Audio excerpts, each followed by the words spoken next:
Hey guys, comic news में आप सबका स्वागत है। और आज हम देखने वाले हैं सीक्रेट इन्वेजन का एपिसोड 2, जहां हम देखेंगे कि और कितने स्क्रल्स छुपे हुए हैं अर्थ पर। तो गाइस, वीडियो पूरा देख लेना और अगर पसंद आए तो इसे लाइक ज़रूर करना और चैनल पे नए हो तो इसे सब्सक्राइब भी ज़रूर करना। तो अब ज़्यादा टाइम न वेस्ट करते हुए लेट्स रोल द इंट्रो।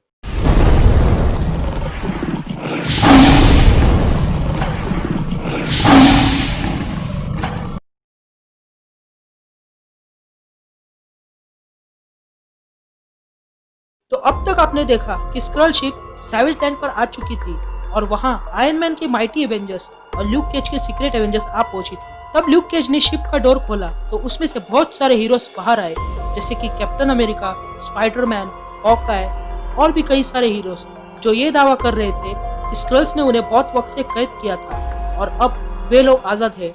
उसी दौरान जब ल्यूक केज ने दरवाजा खोला तो अर्थ पे छुपे हुए सारे स्क्रल्स जो ह्यूमन बनकर छुपे हुए थे अपने आप अपने प्लान में आगे बढ़ते हैं, जैसे कि कमांडर डुगन पीक में ब्लास्ट कर देता है और जार्विस स्टार्क टेक्नोलॉजी में वायरस फैला देता है और एक स्क्रल तो सुजन स्टॉर्म का रूप लेकर बैक्स्टर बिल्डिंग में घुस जाता है और नेगेटिव जोन का पोर्टल खोल देता है, जिसके कारण पूरी की पूरी बैक्स्टर बिल्डिंग उसके अंदर खींची चली जाती है। कहानी की शुरुआत में हमें सैवेज लैंड दिखाई देता है, जहाँ पर सारे हीरोज को आंखों के सामने उनके ही जैसे दिखने वाले लोग दिख रहे थे। वो सारे के सारे हीरोज ये बात को समझ नहीं पा रहे थे कि उनके साथ हो क्या रहा, लेकिन वो लोगों को इस बात का इल्म था कि उनके सामने जो हीरोज थे वो बहरूपिया है। लेकिन उस शिप में से निकलने वाले सारे हीरोज इस बात को मानने के लिए तैयार नहीं थे, जैसे कि कैप्टन अमेरिका, जिसकी मौत सिविल वॉर में हो चुकी थी, वो ये मानने से मना करता है कि वो एक बहरूपिया है। और उसी के जैसे बाकी हीरोज जैसे कि iron man, Thor, beast, Spiderman, एमा फ्रॉस्ट, जीन ग्रे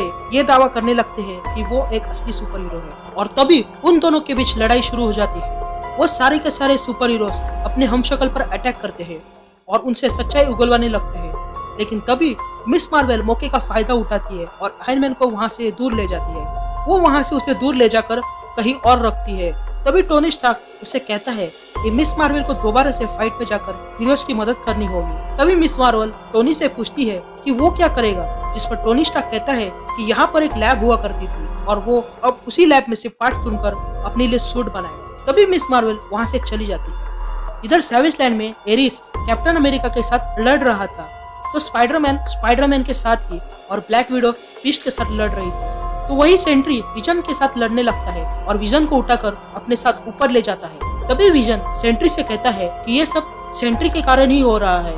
और तब आगे विजन कहता है कि वो विजन नहीं बल्कि वॉइड है, जो सेंट्री का इविल फॉर्म है और ये सब रॉबर्ट रेनॉल्ड्स के दिमाग में ही चल रहा है। ये सारी बातें सुनने के बाद सेंट्री खुद पर से कंट्रोल खो देता है और वहां से चला जाता है। यहाँ रोनिन हॉकाय से लड़ने लगता है और फिर रोनिन हॉकाय को मार डालता है और उसका बो एरो उठा लेता है और एक एक करके बाकियों पर अटैक करने लगता है।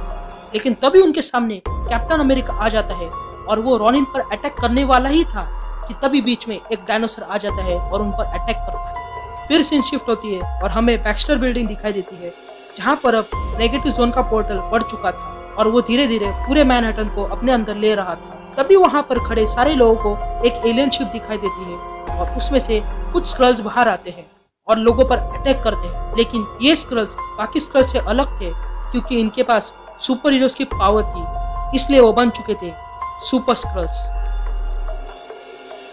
तो इसी के साथ खत्म होता है ये एपिसोड। उम्मीद करता हूँ कि आपको पसंद आया होगा। मैं जल्दी लौटूंगा आगे के एपिसोड के साथ। तब तक के लिए मुझे दीजिए इजाजत and thank you guys, love you all.